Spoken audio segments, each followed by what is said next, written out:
everyone, welcome back to my channel. I hope you're all doing well out there. Now that we're into the new year, I wanted to share my game plan going forward over the next few months. I wanted to do this for a while, and now is the time, starting with today's review, which we'll get into in a minute. We're going to talk about some 80s slasher films. Now, they're not going to be back-to-back. Some of these reviews will be, but some of them won't be. We're going to do one we're going to talk about today. We're going to do Final Exam, He Knows You're Alone, Slumber Party Massacre, Graduation Day, so on and so forth. We're going to do a bunch of 80s slasher films. This is something I want to do for a while. I thought it was a good way to kick off the new year. Mixed in will be brand new movies, action movies, thrillers. We're going to do all kinds of stuff. We're going to do some more canon films because the top movie we're talking about today is a canon film. We're going to do American Ninja 1 and 2 as well. Excited to talk about those movies. It's been forever since I've seen them. But we're going to start off with today's film. Now, do me a favor before we get into this review. Hit the like button, hit the subscribe button, share this video. I greatly would appreciate that. Also, a shameless plug for our TeePublic page. You can find a link for that down below. We're adding designs pretty quickly. Go over there and check that out. I greatly would appreciate that. And today's film is a 1980s slasher film, New Year's Evil. Very topical. We just had New Year's. This movie came out December 19th of 1980. It's rated R. It's an hour and 25 minutes long. It had a budget of $500,000 and it was shot in 18 days. I don't know how much money it made. I couldn't find that information online. This was a Canon Films production. This was directed by Emmett Alston. This was his feature film debut as a director. In this film, we have Roz Kelly as Diane Sullivan, or Blaze as she's known on her TV show. And she was most famous before this as playing Pinky Tuscadero, the Fonz's girlfriend on Happy Days. That's where she was most famous from before this film.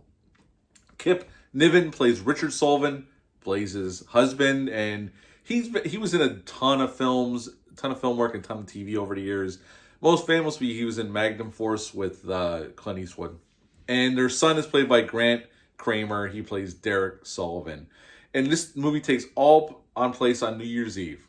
And this guy, Blaze, is the host of this Hollywood Hotline show. And they're having a live show with live performances by bands. They're taking calls live on the air. And they get a call from this really creepy dude that's calling himself Evil. And he's disguising his voice with his voice changer. And he is telling Blaze and the audience at home that he's going to kill somebody when it strikes midnight in each time zone in the United States leading up to Pacific time, when he plans to have his coup de grace moment of a kill. And we see this killer, and the one thing about this film is, if you've never seen it, they show the killer's face very early on in the film. There's another slasher film we're going to talk about coming up, He Knows You're Alone, where they do the exact same thing, where you know what the killer looks like for real right from the get-go. And in this movie, we don't get to twist until the end, well, towards the end of the film, who the actual killer is. We see his face, but we don't know his name or his relationship to Blaze. But we do find out towards the end of the film. So this killer, each time the clock's going to strike midnight in the different time zones, he picks somebody out and he kills them. Sometimes multiple people, depending on the situation. He changes his look, puts a mustache on, puts a suit on, dresses like a priest that gets foiled by these bikers because he runs into them at a stoplight. His night does not go as smooth as it starts out. But his plan, he does show up at the hotel where Blaze is having this live broadcast. And he gets into the hotel because he's her husband, Richard. We find out that Richard was in an insane asylum years earlier, was believed to be healthy, and he's really pissed with his wife and wants to kill her. And he ends up jumping off of a roof when he gets caught, and she survives, but at the end of the film, we find out that her son is taking in Daddy's place, and that is New Year's Evil. What to like about this film? Well, I'll say this. For a lower budgeted film, it's shot pretty well. I mean, the director of photography and the director do a pretty nice job with this film. It's not scary. I wouldn't say that. There's a few suspenseful scenes, but this movie won't freak you out or anything. It's not overly gory either. There are some. There's blood. There's some. You see some slit throats and stabbings, but it's not a bloodbath. This isn't a Tom Savini style movie here. The acting, Kip Niven's really good here, playing the supposedly loving husband, which we don't find out till towards the end. That's the big twist.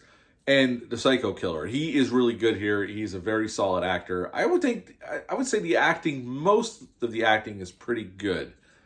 There are a few smaller actors in the film that aren't that good, but overall, it's a pretty well acted film overall and a pretty well shot film. Is it perfect? No. I mean, this came out during the heyday. Like, this is when the slashers were booming after Halloween. This came out in 1980. In 1980, we had Friday the 13th, Terror Train, Prom Night, this movie, He Knows You're Alone, and many others. So this was right at the beginning of the slasher boom that would take us through the 80s. And, this one kind of got lost in the shuffle. I had a theatrical release. Again, I couldn't find out how much money it made. But it reappeared on movie screens later on. I mean, Quentin Tarantino showed us at his movie theater in LA a few times.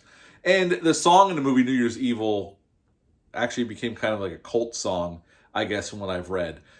Again, they didn't have a ton of money here, but for what they were able to do, again, this isn't a perfect movie. There's a lot of, it's only an hour and 25 minutes long, and there's a lot of moments in the film of just the camera showing the crowd and the bands at this live broadcast that eat up some of the time. I don't know how big the script was, but I would imagine without those scenes, this movie would have been under 80 minutes long, because they do fill out the movie with those scenes. So some of that could have been cut out. I don't think we needed to linger as long as we did on that, but for what we got, this isn't a decent slasher film. It's not my favorite, but it's decently acted, it's decently directed, and at the end of the day, this is a low-budget affair, and, I had fun with it. Again, this isn't my favorite slasher film. This isn't Halloween. This isn't Friday the 13th Part 4. This isn't Friday the 13th Part 1. And there's definitely other better slasher films out there, but it's a decent enough fun time with a horror film. If you're in the mood for a slasher film, you could do a lot worse than New Year's Evil. So at the end of the day, I would give New Year's Evil a 6 out of 10. A 6 out of 10 for New Year's Evil. Have you ever seen this one? Leave a comment down below. Let me know. Hit the thumbs up. Hit the subscribe button. Share this video. I greatly would appreciate that. Also, do me a favor. If there's ever any slasher films you'd like to see me, a 1980s slasher film you'd like to see me review that I haven't mentioned here, or I don't already have on my list, leave me down below in the comments. I'll see if I can get around to that, okay? Do me that favor. I'd appreciate it. That's it for this review. I'll be back soon with some more reviews, but until next time, bye.